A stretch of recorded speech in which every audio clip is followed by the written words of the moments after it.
Boa noite para você, boa noite Brasil. E mais uma quinta-feira eu aqui com você pela Rede Eco TV, pelo canal 9 Digital e 96 Analógico. E também para todo o Brasil pelo site www.redeecotv.com.br.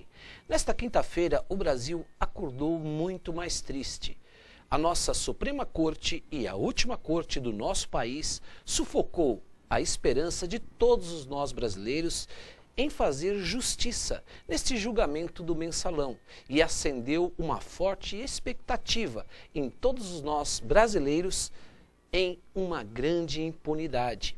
Nós vamos falar desse tema nessa noite, mensalão. Realmente isso tem afligido nós brasileiros e todos que estamos aqui, que vivemos no nosso país e temos essa expectativa de justiça. E para falar desse tema, eu tenho dois convidados especiais aqui, mas eu já vou falar o nome deles. Mas antes eu quero deixar aqui um pequeno pesar para um grande amigo que se foi, Adonis Bernardes. Adonis Bernardes era advogado, um grande sindicalista aqui da região e os nossos pêsames à família de Adonis Bernardes. E fica a nossa saudade no nosso coração de Adonis Bernardes. E para falar do tema hoje, mensalão, você está aqui comigo, como eu havia dito e vou anunciar agora, doutor Davanzo, doutor Luiz Ricardo Davanzo. Ele é presidente da Ordem dos Advogados da cidade de São Bernardo do Campo. Um grande advogado criminalista, brilhante advogado, conhecido por todos. E também ao lado dele, doutor Cláudio Lúcio de Lima, ele é defensor público do Estado de São Paulo. Nós vamos tratar desse tema, vamos falar um pouco a respeito dessas questões técnicas, a respeito do voto que foi dado pelo ministro Celso de Mello, que falou muito a respeito dos direitos humanos, do Pacto de São José da Costa Rica, que ele levantou muito essa bola em relação a este voto dele de desempate para que realmente possa ter um novo julgamento. E qual é a expectativa desse novo julgamento? É isso que nós vamos falar agora. A pergunta que está no ar e você vai ligar e vai dar o seu voto. Eu quero o seu voto, sim ou não. Você acha que o julgamento do mensalão que ocorreu ontem vai influenciar nas eleições do ano que vem? Essa é a pergunta. Eu quero que você ligue. Ligue e diga, sim, vai influenciar. Não, não vai influenciar. Porque aqui a sua participação ela é muito democrática. E agora nós vamos começar esse bate-papo gostoso a respeito desse julgamento do mensalão. Boa noite, doutor Davanzo, meu amigo e presidente da Ordem de São Bernardo do Campo. Boa noite, doutor Cristiano. É um prazer retornar aqui no teu programa e gostaria de parabenizá-lo pelo sucesso, né, corrente aí, que o teu serviço público aí prestado através do teu programa para toda a nossa comunidade, em especial o nosso mundo jurídico, porque nos corredores forenses sempre há comentários dos teus programas com temas sempre bastante interessantes. Gostaria também de dedicar aqui meu boa noite ao nosso ilustre colega, Dr. Cláudio Lúcio de Lima. Nós três, inclusive, que tivemos oportunidades de estudarmos juntos na Academia Paulista do Júri, fazer o júri, tivemos oportunidade também de estudar na faculdade FMU, fazendo pós-graduação. Então é muito interessante nós novamente podermos estar aqui junto. Minha saudação, Dr. Cláudio, saudação a todos os advogados, estagiários, pessoas que vivem no mundo jurídico e para toda a nossa comunidade, a todos os telespectadores. Obrigado, doutor. Doutor Cláudio Lúcio de Lima. Boa noite. De igual forma, eu agradeço sua presença no meu programa. O senhor que já esteve aqui, já vai para 2 anos quase, logo no início do meu programa, e agora retornando. Fico feliz com a sua presença. Muito obrigado, doutor Cristiano. Boa noite, meu grande amigo aqui, Luiz Davanzo. Para mim é uma honra estar aqui nesse programa, porque eu estive aqui no início, quando a Defensoria Pública estava chegando no Grande ABC, e o seu programa abriu espaço para nós da Defensoria nos apresentarmos à sociedade do Grande ABC.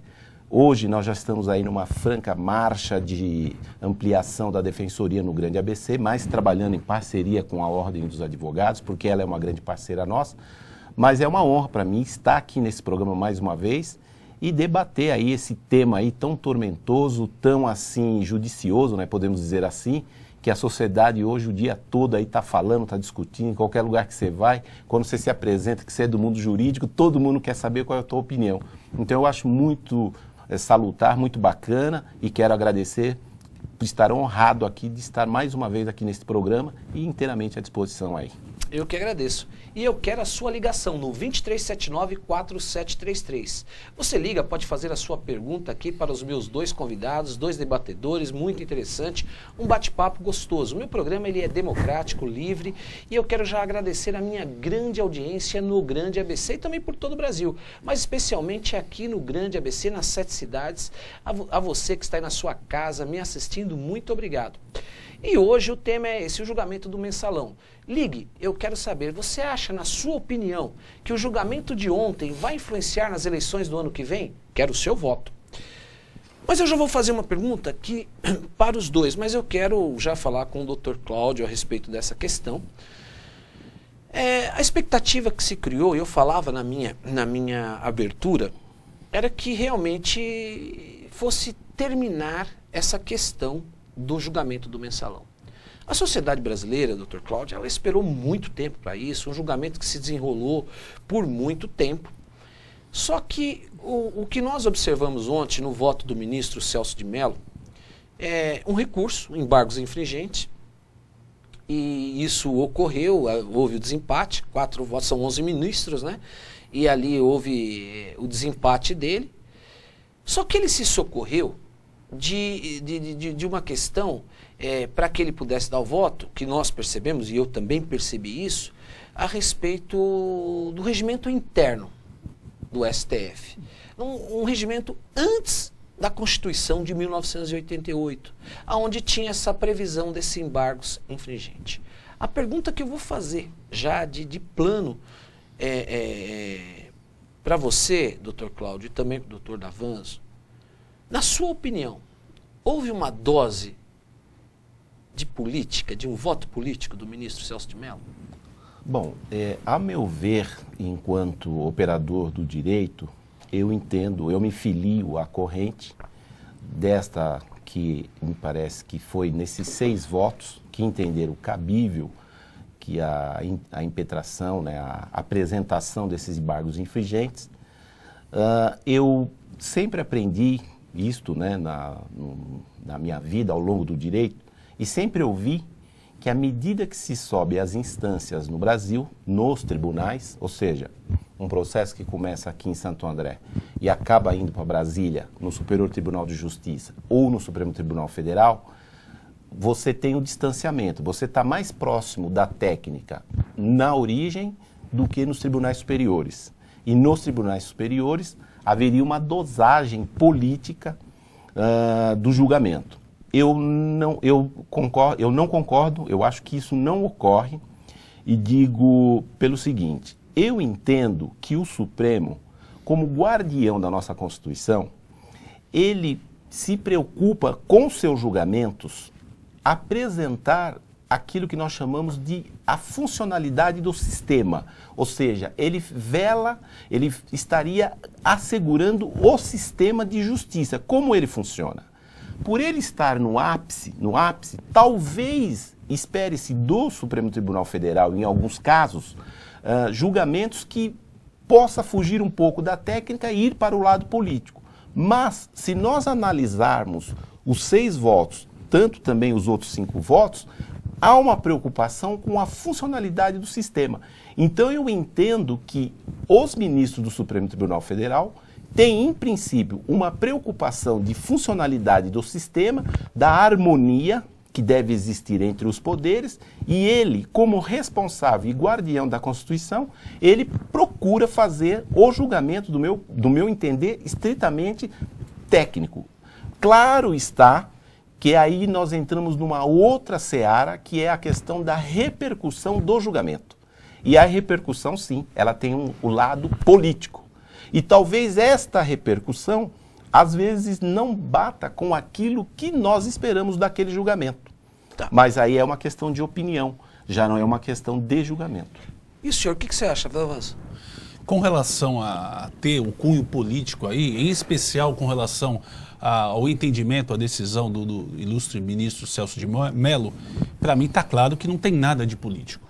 Por quê? Porque ele voltou outrora pela condenação dos acusados.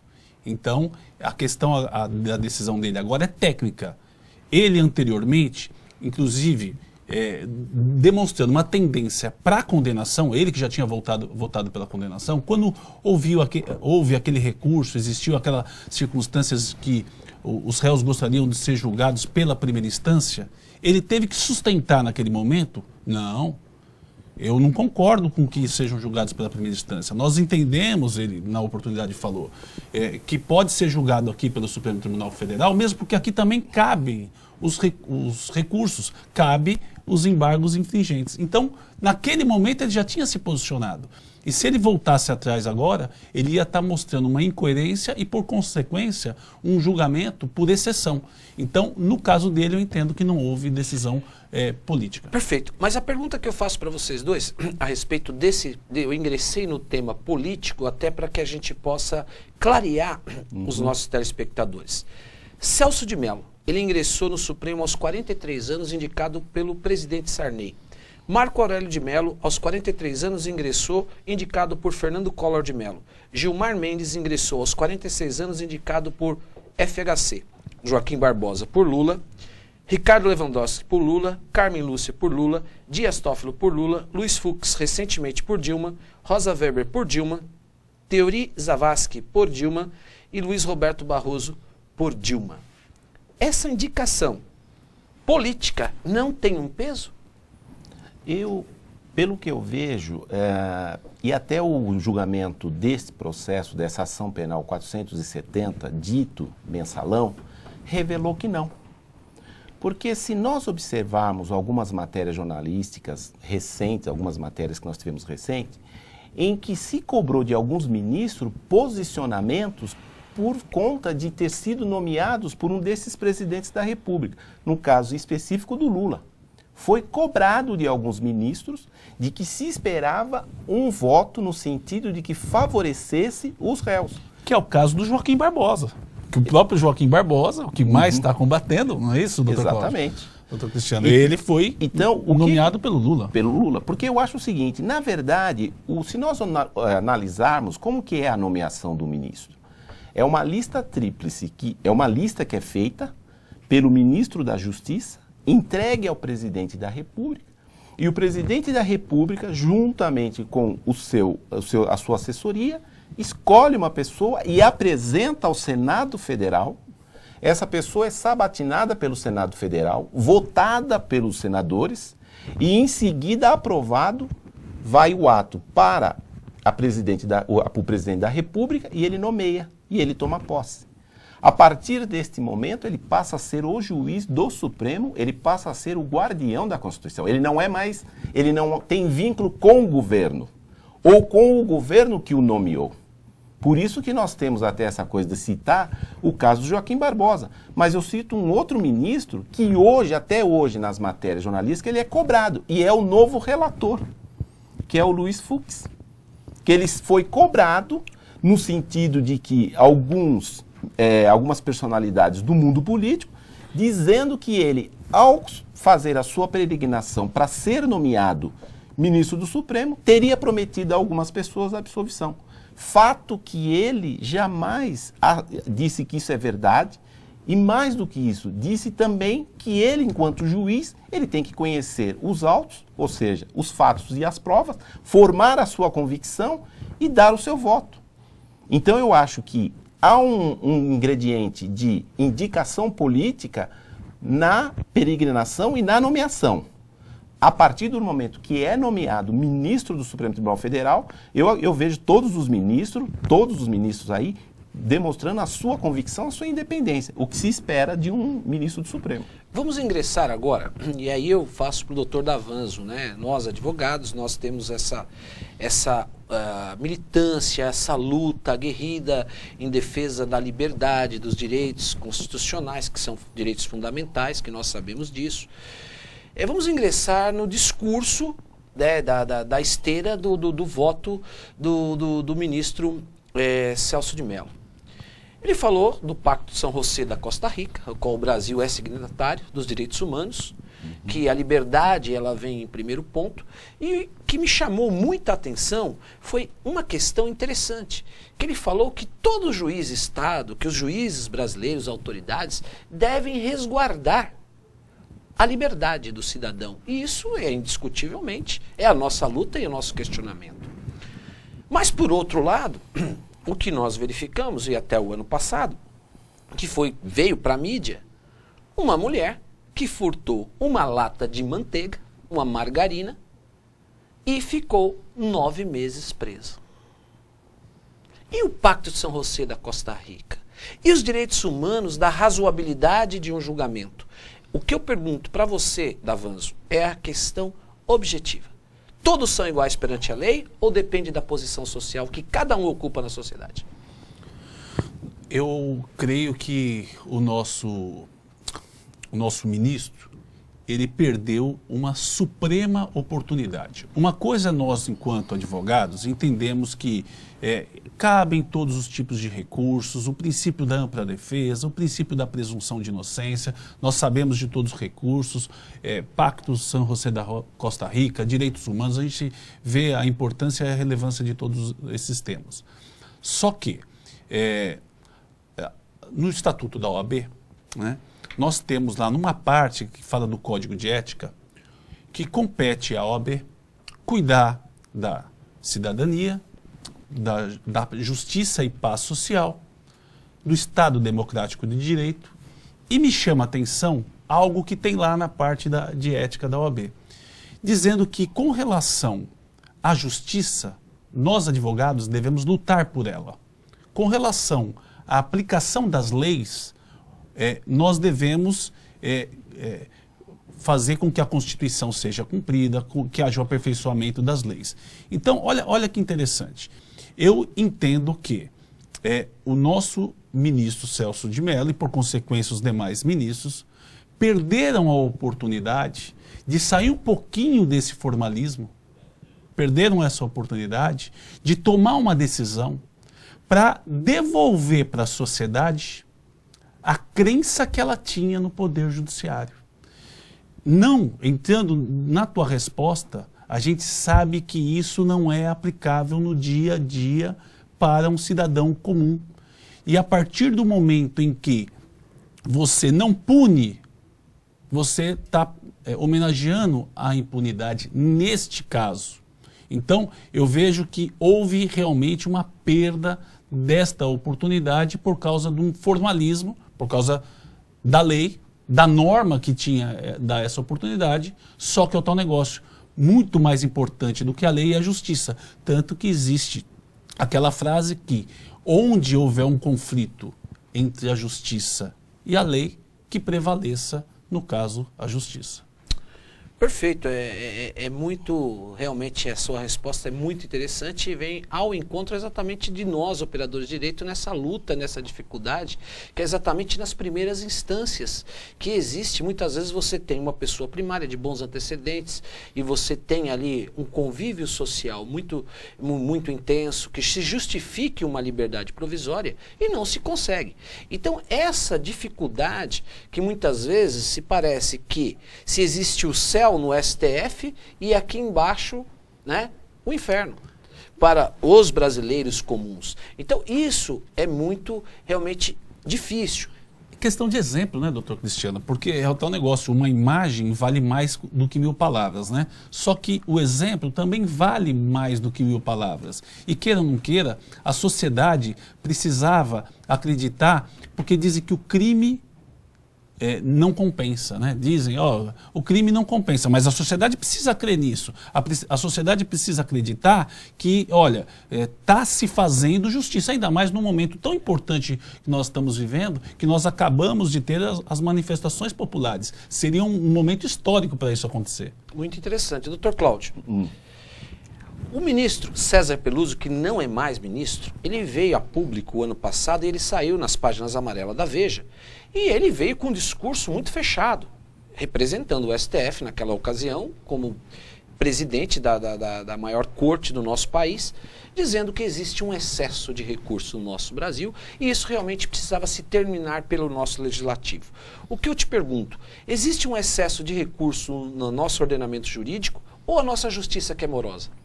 Eu acho o seguinte, na verdade a gente não tem um excesso de recursos, se nós analisarmos friamente a lei, tecnicamente a lei.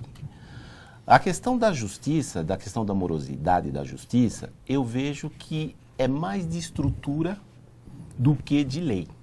Concordo. Porque o que ocorre no Brasil, e até pegando um pouco aqui o gancho na fala do Davanzo, eu vejo o seguinte, a sociedade brasileira, o que nós temos, na verdade, é uma sensação de impunidade. Porque normalmente a gente ouve as pessoas falarem assim, olha, mas se fosse nos Estados Unidos, lá o cara foi pego, não tem perdão, ele vai ser processado e condenado e posto no cárcere, que é o que todo mundo esperava do mensalão. Só que ocorre o seguinte, só que há momentos em que a gente compara sociedades diferentes. Porque o sistema legal americano não é o mesmo do sistema legal brasileiro.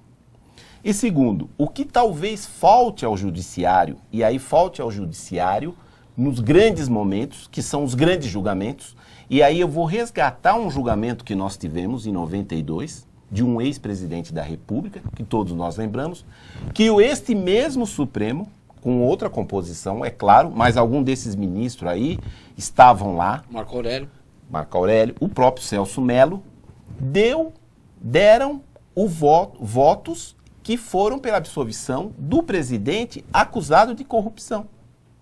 E na hora, no momento, a sociedade vivia um conflito, porque nós tínhamos o impeachment do presidente, nós tínhamos um presidente afastado, um presidente processado, e nesse calor desses fatos, o Supremo Tribunal Federal veio e absolveu o então presidente Fernando Collor da corrupção. Veja bem, nesse momento. Passa essa sensação que se passa para a nossa sociedade, é a sensação de impunidade. Não é a questão que o judiciário ele é moroso, o judiciário, nós temos recursos demais. Não. Nós temos que fazer com que o judiciário ele seja célere, rápido, mas como temos que avançar. Qual que seria esse avanço? A regra tem que ser para todo mundo. Porque muitos hoje que pedem celeridade, que pedem rapidez ao Supremo, ao Poder Judiciário, será que se tivesse a liberdade ou o patrimônio dentro de uma discussão de um processo, gostaria que fosse célere, rápido? Então nós temos que refletir. E cabe ao Judiciário se estruturar de tal maneira que ele consiga ser célere, rápido e diminua a sensação de impunidade. Porque é doloroso, como o senhor colocou agora há pouco, dessa questão de uma pessoa que não teve meios para contratar um bom advogado, de ir ficar no cárcere por cerca de 8, 9 meses por um furto ou por um roubo, no caso um furto, de pequena monta, de valor insignificante. Furto esse que não tem que não lesa o sistema como um todo. O sistema não fica auferido. Perfeito. Então, talvez, o que faltaria aí? Aí nós vamos voltar o quê? Na estrutura do judiciário. E, na verdade, nós vamos na estrutura do sistema de justiça. Por que então nós não temos acesso a um bom advogado que seria custeado pelo Estado, ou nós não temos uma estrutura, uma defensoria pública corretamente estruturada, para que esse cidadão que cometa um crime de pequena monta, deva ser punido. Isso a gente nunca deve procurar impunidade, mas que seja rápido e não fique 8 meses aguardando. Perfeito. E a sua opinião, né? Eu acho interessante o que o Dr. Cláudio acabou de dizer no sentido de sensação de impunidade. Que é importante dizer para a nossa sociedade o seguinte, que de todos os processados, 25 foram condenados. Sendo que dos 25, os outros 13 não serão beneficiados pelos embargos infringentes. Só pode vir a ser, também nem é certeza, porque essa decisão pode ser mantida. Existe uma perspectiva que seja até mantida dos outros 12. Então, essa sensação eu percebo também que ela é momentânea. Quando, no início do programa, o Dr. Cristiano falou do estrangulamento, né? Eu acredito que seja um adiamento. Acho que nós estamos simplesmente adiando um resultado. Muito bom. Vou pegar a sua fala, Dr. Cláudio. O senhor citou muito bem. Houve ali uma absolvição na época do Fernando Collor de Mello, no STF, né? E houve ali uma condenação dele no Congresso Nacional. Prevaleceu a vontade popular. Mesmo com a absolvição tão clara, daquela época no STF, que era a maior corte. O que eu pergunto, então, esse mensalão vai afetar as eleições do ano que vem? Eu, no meu ponto de vista, eu acredito que não. Eu acredito Por que não? Porque nós estamos em instâncias distintas. Não, mas eu digo, é aí que tá. O voto foi dado pelo ministro. Agora, o voto nas eleições será dado pelo cada brasileiro. Essa é a minha pergunta. Vai mudar? O senhor acha que com toda essa movimentação que começou em junho do Brasil nas ruas, cobrando inclusive a respeito de uma celeridade nesse julgamento e uma resposta, agora vamos passar para o povo. Vontade popular. Você acha que isso vai afetar nas urnas? Eu acredito que não. Eu acredito que não, porque se isso teria ocorrido, nós já teríamos tido essa experiência de 1992, em que esse fato, claro que o afastamento político que teve pelo Senado Federal, mas o julgamento jurídico perante o Supremo Tribunal Federal, em que ele foi absolvido, e as eleições vindouras, que foram de 94 e depois 96 e 98, nós vimos que não houve nenhuma interferência.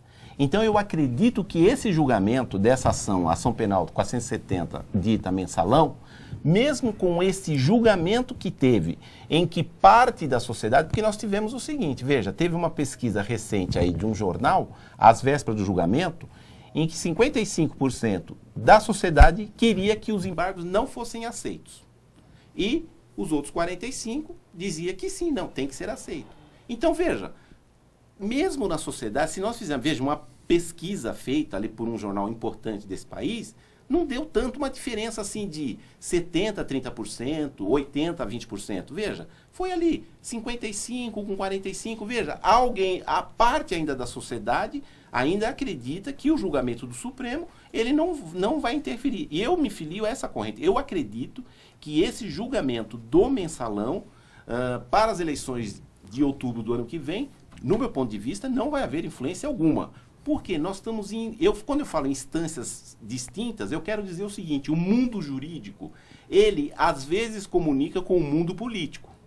E o mundo político raramente se comunica com o mundo jurídico. Não há essa... Eu quero falar, eu vou dar um exemplo claro. Nos Estados Unidos isso não ocorre. Por quê? O juiz americano, ele é eleito pela sociedade. É isso que nós vamos falar. falar. O que acontece? Esse presta contas. Esse tem legitimidade. O juiz brasileiro, ele tem uma carreira e ele vai aos tribunais ou pela carreira ou pelos quintos constitucionais, ou ele vai ao Supremo por um ato complexo dos poderes, executivo e o poder legislativo. Então aí nós chegamos, veja, há uma outra. Eu quero dizer o seguinte, uma vez empossado o ministro do Supremo, não é que o ministro não deva contas à opinião pública, ele deve, mas não há interferência assim. Será que daqui 4 anos eu estarei disputando essa posição de juiz? Isso não ocorre. Eu vou pedir para vocês um minuto, porque eu vou chamar um pequeno intervalo e nós vamos continuar falando a respeito disso. Hoje, houve uma declaração do ministro Gilmar Mendes e ele disse que o STF se tornou uma corte bolivariana, que foi uma vergonha. Expressão do próprio ministro, que está lá julgando. E eu quero saber a respeito de vocês, o que vocês pensam a respeito dessa declaração e como vocês veem isso. É reflexo da vontade de uma fala de um ministro, mas também de um cidadão brasileiro. E eu quero você comigo no 2379-4733. Ligue e dê o seu voto. Você acha que esse julgamento do mensalão vai afetar as eleições do ano que vem? É você que vai decidir, porque aqui no meu programa, você que decide. Volto já já.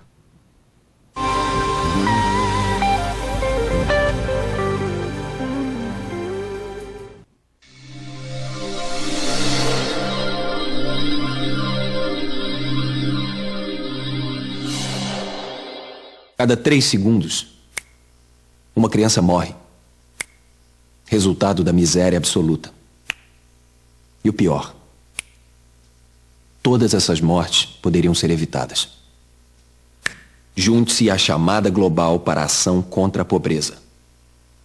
Não queremos o seu dinheiro. Queremos a sua voz.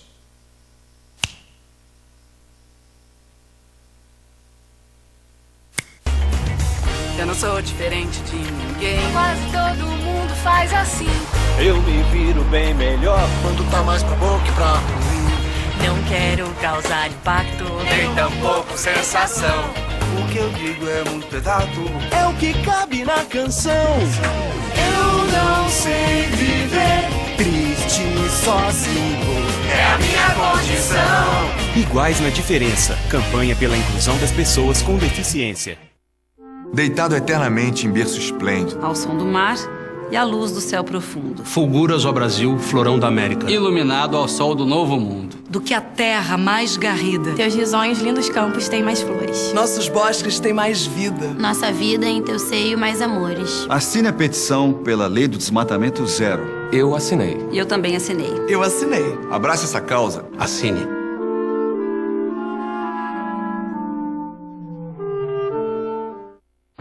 Coloca etanol pra mim. Aê, tá de mudança? Então muda pro combustível completão. Muda pra etanol. Tá indo trabalhar, né? Então coloca etanol que gera milhões de empregos. E aí, dona? O que acha de dar uma aula de ecologia pras crianças? Etanol, mãe! Completa com etanol. O motor do carro fica assim rapidinho. Etanol é o combustível completão. Coloca etanol, o combustível completão. Etanol é o combustível completão. Quando uma pessoa provoca alguém como ele na rua, não tem ideia do que ele é capaz. Sou capaz de deixar pra lá. Minha vida vale muito mais do que qualquer briga ou discussão. No Brasil, centenas de pessoas são mortas por motivos fúteis. Conte até 10.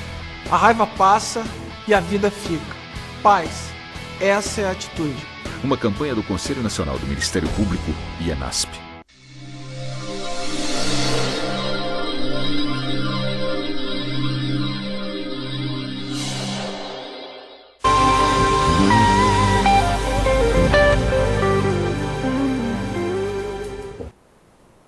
Obrigado, porque você não saiu daí comigo da telinha. Ligue 2379-4733. Eu quero a sua opinião, porque a sua opinião é muito importante.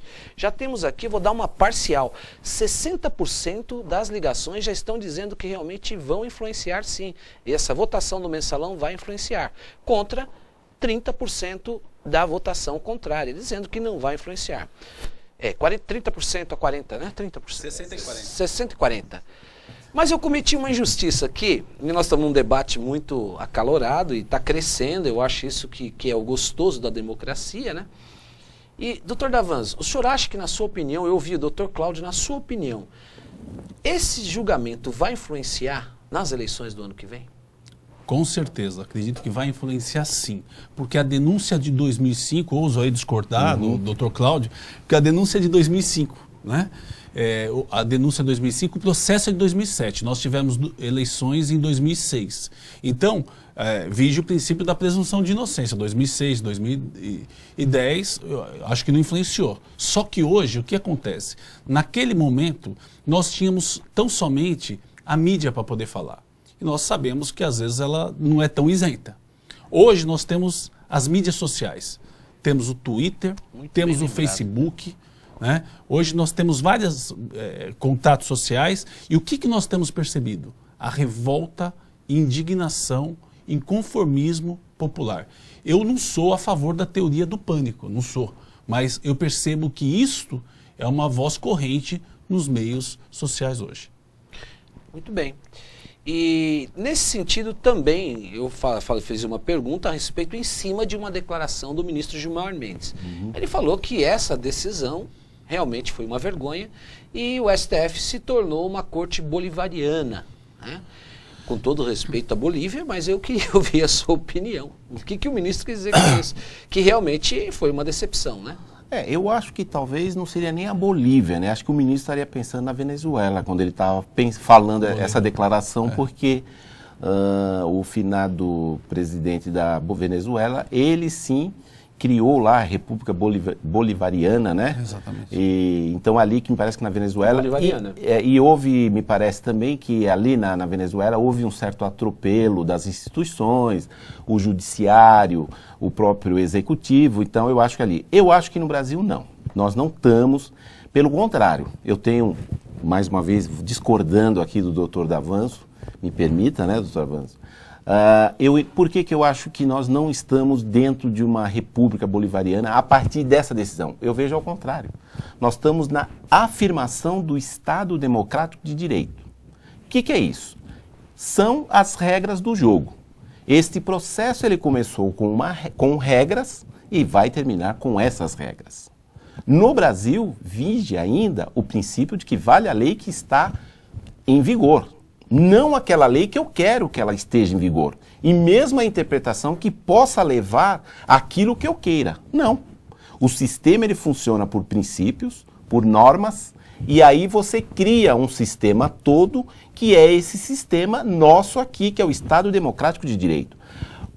A possibilidade do ministro Celso Mello dar este voto confirmando a admissibilidade dos embargos infringentes, o fato que ele só está admitindo, 6 ministros do Supremo estão admitindo os embargos infringentes para que os réus, que são 12, possam apresentar os seus recursos no sentido daqueles delitos, que são só 2, de corrupção e quadrilha, no sentido de rediscutir questões de que 4 ministros votaram a favor da tese das defesas e 6 ministros não concordaram à época.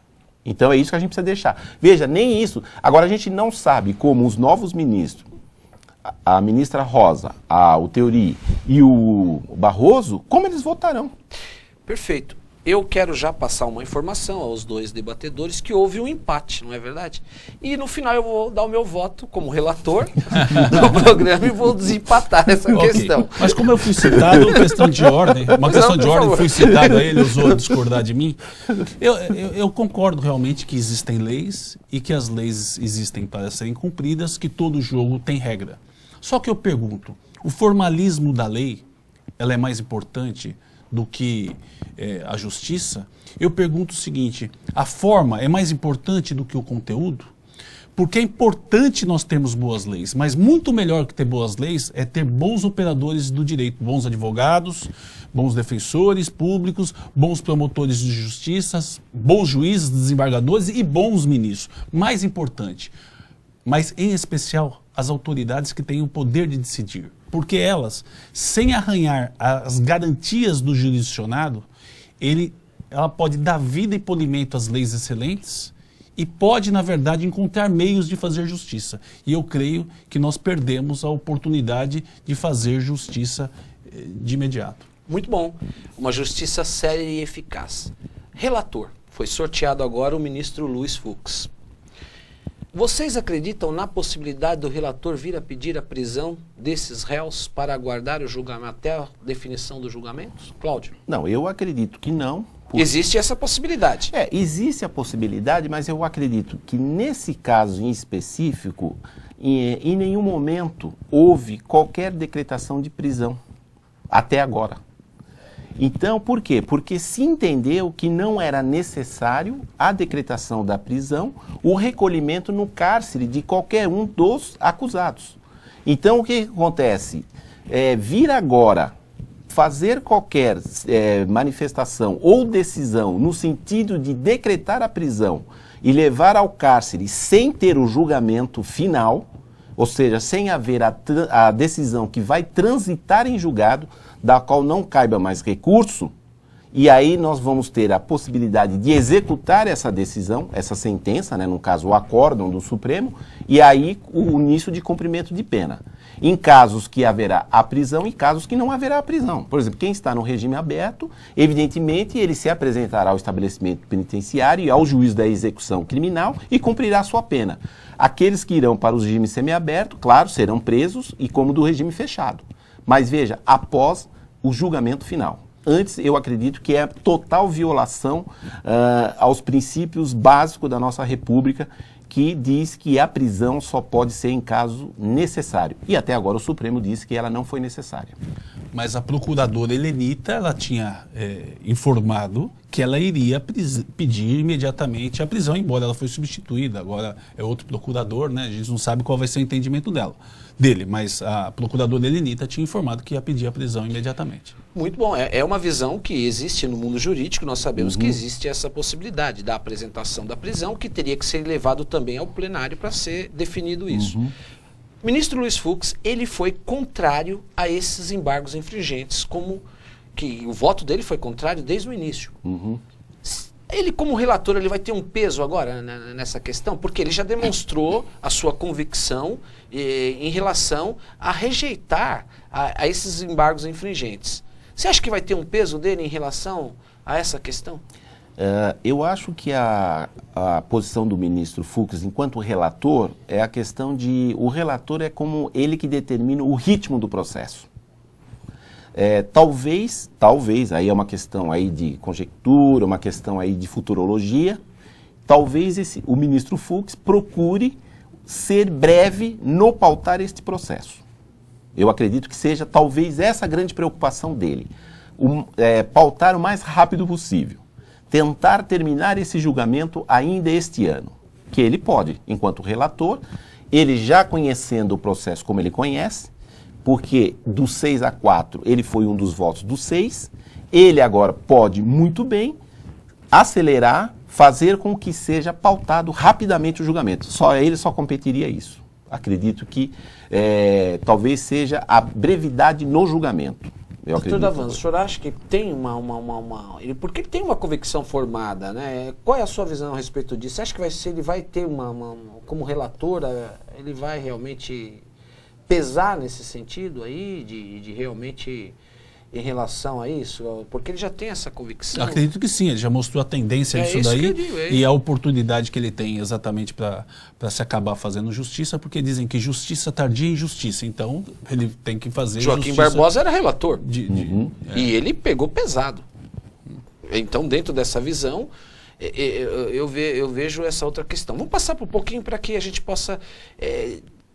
todos terão direito ou só alguns dos embargos infringentes que vão poder ingressar novamente, ou tem uns que ou todos os réus terão dos 25 direitos? Condenados, estão somente 12 deles. Tem direito a discutir, a reabrir a discussão, não quer dizer que vai ganhar, né, doutor Cláudio? Não quer dizer que vai ganhar. E outra, é importante até para os nossos ouvintes, nossos telespectadores, nossa sociedade aí ter conhecimento que, na verdade, quem tem direito à reanálise são os réus que, não em todos os crimes que foram condenados, mas conforme o doutor Cláudio falou aqui, tão somente na lavagem de dinheiro e com relação à formação de quadrilha, por terem conseguido 4 votos a favor da absolvição, tem direito à reanálise, mas nesse ponto específico, não com relação à acusação em geral. E qual a repercussão disso? Alguns deles não se livrarão da cadeia e do regime fechado em hipótese alguma.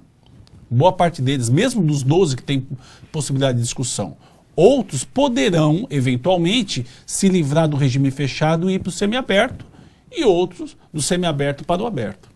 Dentro dessa análise, isso é interessante. Nós estamos ingressando numa parte bem técnica, até o telespectador está nos acompanhando. Vamos falar aqui do ex-ministro da Casa Civil. Ele foi condenado a 10 anos e 10 meses de prisão em regime fechado por corrupção ativa e formação de quadrilha. Se houver mudança, a pena dele vai para 2 anos e 11 meses. Passaria para 7 anos e 11 meses de prisão, cumprindo um regime semi-aberto. O Delúbio Soares também, se houver mudança, a pena dele de formação de quadrilha passaria de 6 anos e 8 meses, a prisão para o semiaberto. O João Paulo Cunha também cairia de 6 anos e 4 meses de prisão em semiaberto. Então, na sua maioria, cairia. O Marcos Valério se manteria no fechado, mas iria para 37 anos, falando em termos de pena, né? Explicando aqui para o telespectador. Pode ir para o semiaberto, não quer dizer que vai. Pode ser que seja mantido. É isso que, até para que a gente possa estar esclarecendo aqui o que está acontecendo. Vamos aqui à participação dos nossos telespectadores e muitas perguntas. Já estamos em 70%, já está a ligação caindo aqui, muitas pessoas ligando, entendendo que vai haver mudança. Mas vamos à participação. Marlene da cidade de Diadema. Marlene, um grande beijo para você, minha amiga. Obrigado por você estar comigo, para você e toda a sua família. Ela parabeniza o programa, sempre com temas recentes e ótimos convidados. Parabenizando vocês. O Bruno Zanoni, um grande profissional, um grande abraço para você. Sim, ele diz que realmente vai influenciar, né? Seguindo até o voto do Dr. Davanzo. Eu vou desempatar, eu sou o relator, hein? Dr. Davanzo, ele pergunta, será que este julgamento vai acabar em pizza, doutor? Não, eu não acredito que vai acabar em pizza e eu acho que no final vai devolver a credibilidade do Poder Judiciário.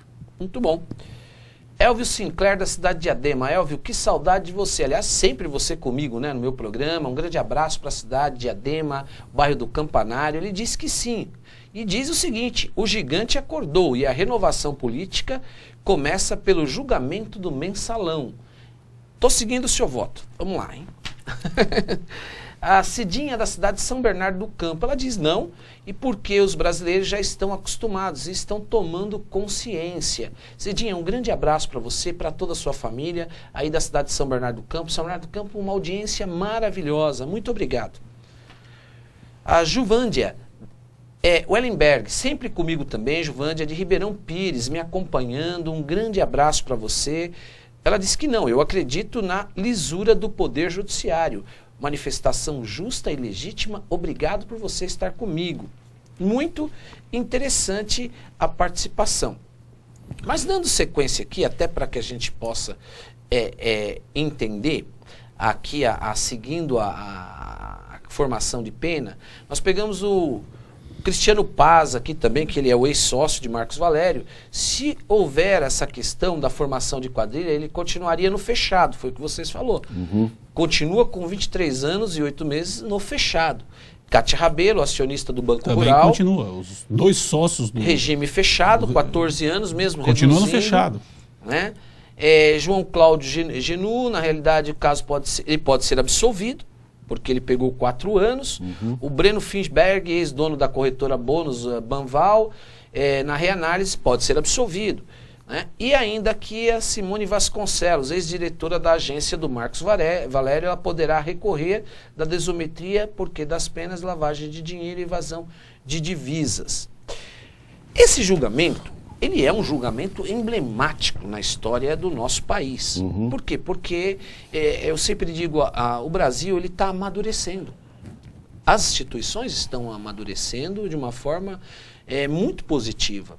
Isso tem uma influência. O Dr. Davanzo ele falava com bastante clareza que se você pegar na década de 90, nós não tínhamos a velocidade da informação e da mídia social. Se nós pegarmos, por exemplo, a grande revolução que começou no Egito, ela começou naquele movimento através das redes sociais, que foi no Facebook. Hoje é uma realidade diferente, então caminha realmente. Agora, o que eu pergunto para vocês,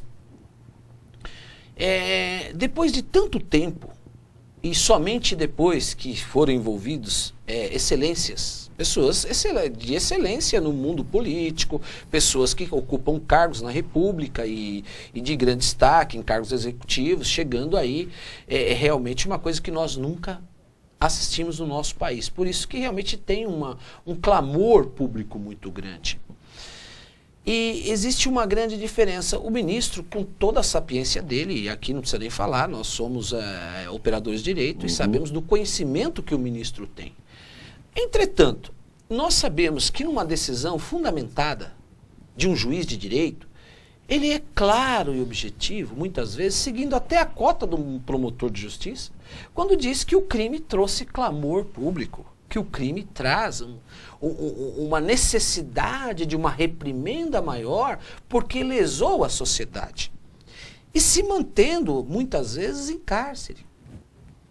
E aí, como advogado, ouso discordar do ministro quando diz que não se deve àquela corte ouvir a voz das ruas. E eu volto a bater nesse tema. E aí, doutor Davanzo? Eu concordo com o ministro. Eu entendo que a opinião pública é a prostituta que puxa o juiz pelas mangas, e quando a opinião pública entra pelas portas dos tribunais, a justiça salta pelas janelas. E eu, inclusive, estudando junto com o Dr. Cláudio, o primeiro júri que eu fui fazer com ele, ele falou, olha, lê lá que fala que você tem que incentivar que os jurados lê o artigo que fala do juramento, que eles têm que julgar de acordo com a lei e vossas consciências. Então o coração foi feito para sentir. Né? E a razão, então tem que entrar a razão, não tem que entrar o sentimento. E aí, doutor Cláudio? Eu penso assim, Mas eu tô fazendo aqui, esse bate-papo é para realmente a gente gerar exatamente esse debate para clarear o entendimento. Porque existem decisões de juízes de estados que dizem que gerou clamor público. E é necessário uma reprimenda maior e se manter no cárcere. Mas o que aconteceu com o julgamento de Jesus? Foi o público que votou, foi o povo que votou. Então, tudo bem, a gente tem que ouvir o povo, lógico, mas não é ele que tem que decidir. Não, é isso que eu também concordo plenamente. Agora eu quero saber o seguinte, por que o Estado brasileiro ainda se socorre exatamente dessa fundamentação? O meu debate, e afligido nesse sentido, é exatamente para gerar esse entendimento. Como que o maior juiz do Brasil, o maior juiz que eu digo da corte, da Corte Suprema, ele coloca isso com bastante clareza e eu até entendo e concordo, nós somos operadores do direito e não podemos alegar a ignorância da lei. Mas o que eu quero dizer é aquele tema que eu coloquei com clareza. Todos são iguais perante a lei. E por que isso ocorre? Eu volto a replicar e a citar a mulher que ficou presa por um pote de manteiga. É isso que eu quero ouvir. Então, mas aí veja bem, a questão do clamor público, o que acontece, ao meu ver, é uma questão muito complexa. Por quê? Porque nós, como militantes aqui do direito, no dia a dia, enfrentamos, né, esses decretos, às vezes, de uma decretação de prisão, o recebimento de uma denúncia, ou mesmo uma sentença condenatória, em que o juiz se socorre dessa frase, clamor público, ou seja, há necessidade porque o crime chocou toda a sociedade. Só que ocorre o seguinte, nós temos isso muito aqui nas instâncias inferiores. Porque quando nós chegamos nos tribunais superiores, e aí talvez seja o caso do Supremo Tribunal Federal, mesmo lá nós temos duas posições. Uma, como a do ministro Marco Aurélio, que dizia que ele devia sim prestar contas à opinião pública, porque a opinião pública pagaria o salário dele. Enquanto o ministro Barroso, um constitucionalista de formação, dizia que não. Ele não deveria prestar contas ao clamor público, à opinião pública, porque ele deve, sim, obediência à Constituição. Porque ele é o guardião, porque ele está nessa função. E eles têm como parâmetro a lei. E eu acho que o juiz que se afasta disso e decreta uma prisão, dizendo que, olha, esse crime chocou a sociedade, utilizando elementos que não estão na lei, e aí não conseguindo fundamentar a sua decisão, utilizando aquilo que vai de encontro ao que a sociedade quer naquele momento, fazendo, como diz, justiça, né? Mas não a justiça com J maiúsculo, J minúsculo, fazendo com que ocorre as injustiças. E talvez o ministro do Supremo Tribunal Federal, ele está no ápice, ele é o guardião da Constituição, ele é a última palavra, ele vela por todo o sistema, a questão da harmonia, a questão da funcionalidade. Ele, ministro, tem o cuidado de não decidir de maneira que talvez vá atender os reclamos da sociedade e da opinião pública, mas como um guardião, como um escravo da Constituição Federal. Talvez isso às vezes choque muito, mas eu sou muito mais, eu me filio a isso.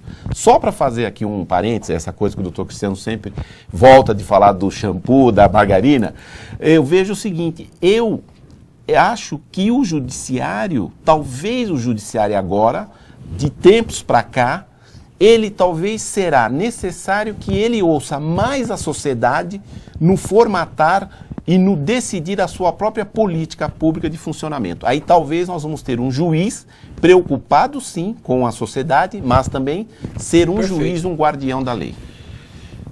Doutor Davanzo, nós estamos caminhando para o final do programa. Eu queria o seu comentário a respeito do que foi dito isso. E também as suas considerações finais, depois eu vou passar já para o Dr. Cláudio. E parece que está chegando aqui ainda a votação final, que enquanto isso estou pegando a votação. Vamos lá. É isso aí, gostaria de agradecer aí o convite do Dr. Cristiano e também está aqui hoje ladeado pelo ilustre defensor público, nosso amigo Dr. Cláudio Lúcio de Lima. Mandar um abraço para toda a nossa comunidade. E uma coisa que eu não tenho gostado pelas mídias sociais é um discurso negativo. Que país é esse? Que isso é o país da pizza, que eu deveria mudar, que eu não gosto do país que eu nasci.